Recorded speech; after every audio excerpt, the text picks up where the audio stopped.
Hey there, Sharon Horne-Ellstrom here. Welcome to day 298 of our BU 365-day challenge to do one thing every day that improves us. Now, today we're talking about the S in the SOAP framework. And S, of course, by now, if you've been watching me or following me in the last couple of years at all, you know that S stands for the story or the situation. What story are we telling us? What's our current story?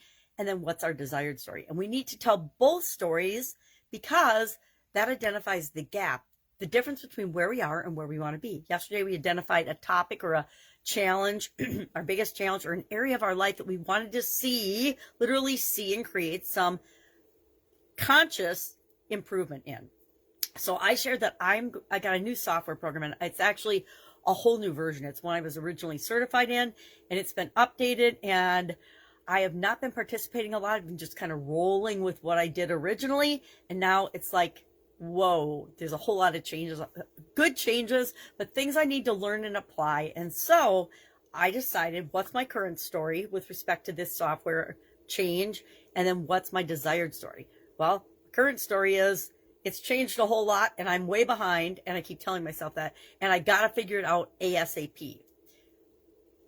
What do I want? I want to have it implemented on one of my businesses, right? Just for one of my businesses. Because once I do it for one, I've got the process and I want to go through and figure out what is the quickest, easiest, fastest, most efficient and effective way to do that for one business. And then I will probably hire help to help implement it with other businesses. Why? Because I don't see very well these days.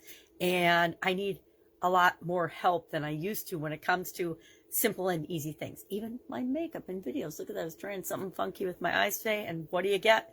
Crazy eyes. So funny. So we've talked about different tools that can help us create a story, right? We did storyboarding. We used who, what, where, when, why, and how journalistic framework to identify our current versus our desired story. We've used visualization. I've got a whole cheat sheet here and I can't see it, of course. It's very small. The different story tactics we've used. We used the imaginary friend. I still love that one.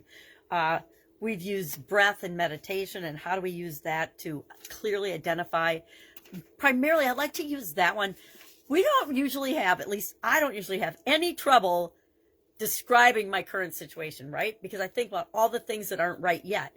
And if I just look at the opposite of those or how I want to enhance those, I actually a lot of times will just start making a list of story on the one side, current story, and desired story on the other column. And I'll detail out in key bullet points my current situation, my current story. And then it's pretty easy to think about my desired one because I just can almost take the opposite of what I've said my current story is. Now, is our current story usually as bad as we paint it in our mind and our imaginations? No, probably not. It's probably not. Our gap from where we are to where we want to be probably isn't nearly as big in reality, and that means global reality, than it is in our reality, in our mind, and how we blow it up. So today, our action item is to write down what's your current story, what's your desired story. Why are we doing that? So we can identify what is this gap, because we start filling the gap then with the rest of the SOAP framework, the O, the A, and the P. Help us to fill that gap and then automate and make sure we're moving toward the things that we want all the time. I looked up some interesting things about different aspects of story and how to create good stories, but it doesn't really matter if they're a good or a great story, right? Because we're just telling it to ourselves right now. If we decide we're going to share our story and our transformation someday, then we want to get better at telling stories. But for right now, let's just focus on what's our current story, what's our desired story, and then just share in the comments below that you've done it. And I'd say if you say I wrote it down, you get extra credit bonus points, because whenever we write something down, we're actually working toward creating that thing in reality and in the real world, right? All right. Any questions? Hit me up. Otherwise, I'll be with you tomorrow. Bye. Have fun with your stories today.